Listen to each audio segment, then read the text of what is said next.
Assalamualaikum warahmatullahi wabarakatuh. Jumpa lagi di channel Pambudi Budidaya.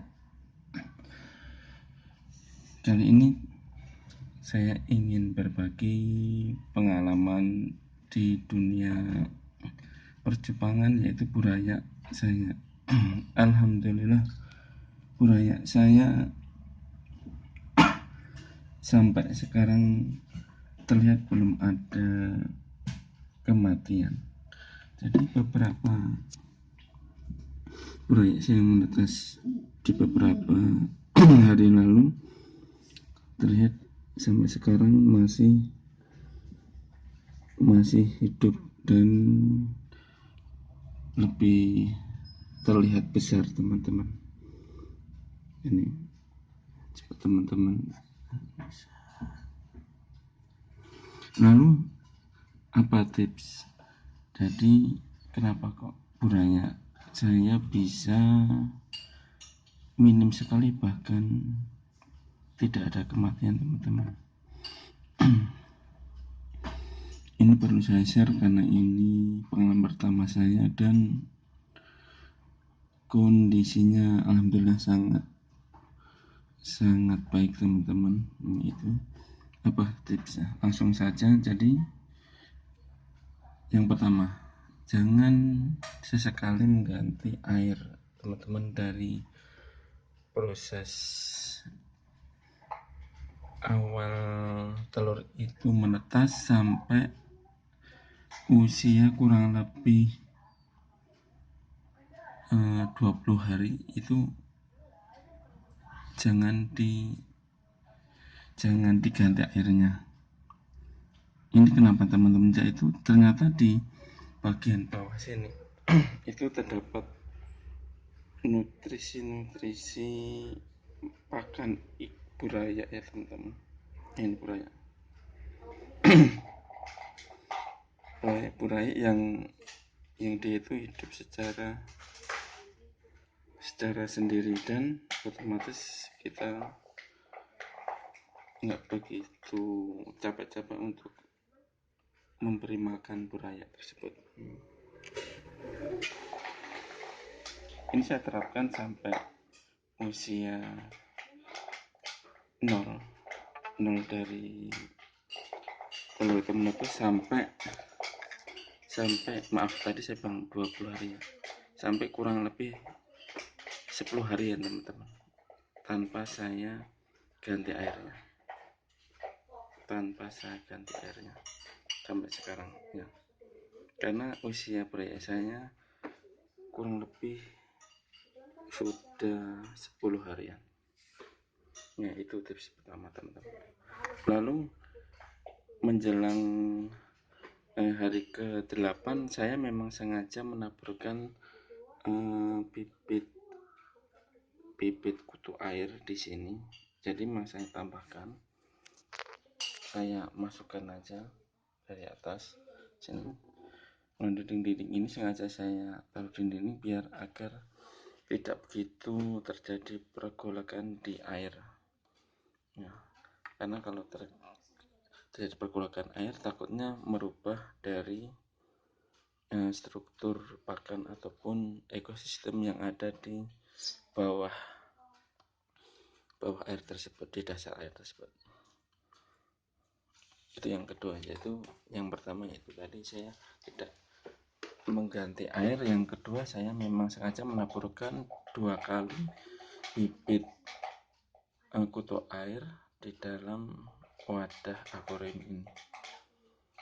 Kemarin saya beli hanya 2000-an, teman-teman. Saya taburkan, bahkan sampai sekarang pun masih ada.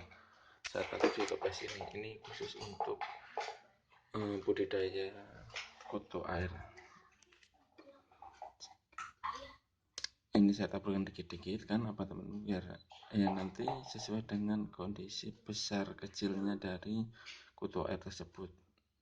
Nggak mungkin kutu air yang besar saya taruh di sini, ya takutnya dari buaya tidak bisa makan. Itu yang kedua, teman-teman, yaitu tabur buraya. Yang ketiga, yaitu saya sengaja udah memberikan banyak daun ketapang ini teman-teman. Ini lumayan banyak teman-teman. Daun ketapang ini kurang lebih 1,5 lembar di dalam akuarium 50 kali 40 cm. Tuh teman-teman.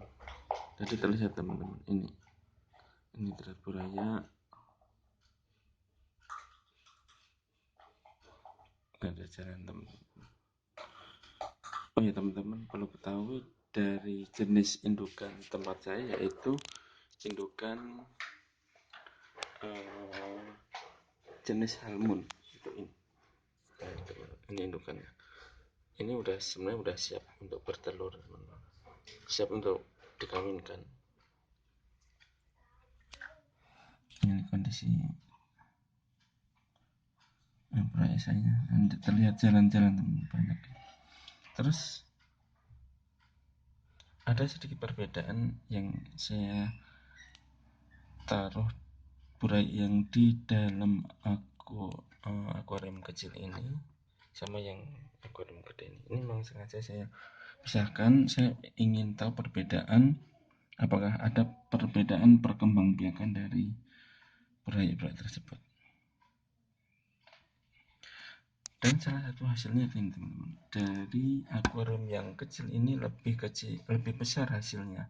Padahal dia kemarin itu waktu penetasan telur ini, telur yang di akuarium kecil ini dia terakhir. Beda yang sama yang di luar ini. Yang di luar ini udah dulu, tapi kondisi di buaya masih kecil. Ini kecil seperti ini. Ini yang di akuarium besar ini. Nah, ini jalan-jalan ini berenang ya. Maaf, kadang ada yang nggak jelas. Nah, sekarang kita bandingkan dengan yang burai yang di akuarium kecil. Lihat teman-teman, udah lumayan gede, kurang lebih ya, bedanya sampai 3 kurang lebih 1. Kalau panjangnya teman-teman kurang lebih perbedaannya sekitar 2 mili lah.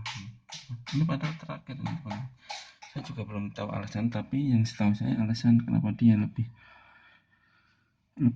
besar ya teman-teman, karena dia dalam satu wadah hanya terdapat kurang lebih 3 aja, 3 ekor. Apakah dengan alasan itu ada kemungkinannya. Jadi melihat dari luas akuarium, dia seluas ini hanya 3 ekor, sementara yang akuarium selebar 40 kali 6 kali 50 dia hanya 60, maaf ini 60 ya, 60 kali 40 dia banyak. Nah, mungkin itu alasannya teman-teman. Nah, nanti saya update lagi kalaupun ada alasan lagi yang kuat. Yang pasti ini poin dari video saya ini, yaitu alhamdulillah buaya saya tidak banyak mengalami kematian, dan sampai sekarang saya belum menemukan bangkai ataupun kondisi buaya yang mati. Biasanya kalau mati dia mengambang. Nah, mungkin itu tips dari saya, semoga bisa bermanfaat. Teman-teman yang sekali lagi jangan bermudah-mudah mengganti air, karena ketika kita bermudah-mudah mengganti air, memang salah satu poinnya oksigen kita tambah banyak, sepertinya tambah segar, tapi belum tentu itu dibutuhkan banget sama buaya, karena buaya yang kecil ini juga otomatis butuh oksigen yang kecil pula.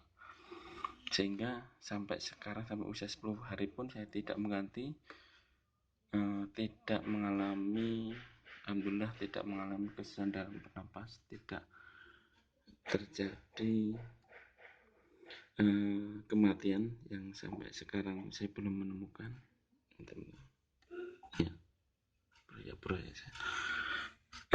Jadi ibarat kita punya rumah, selalu berganti terus dan berganti udara dan ekosistem lainnya, sehingga akan mempersulit adaptasi dari buraya tersebut.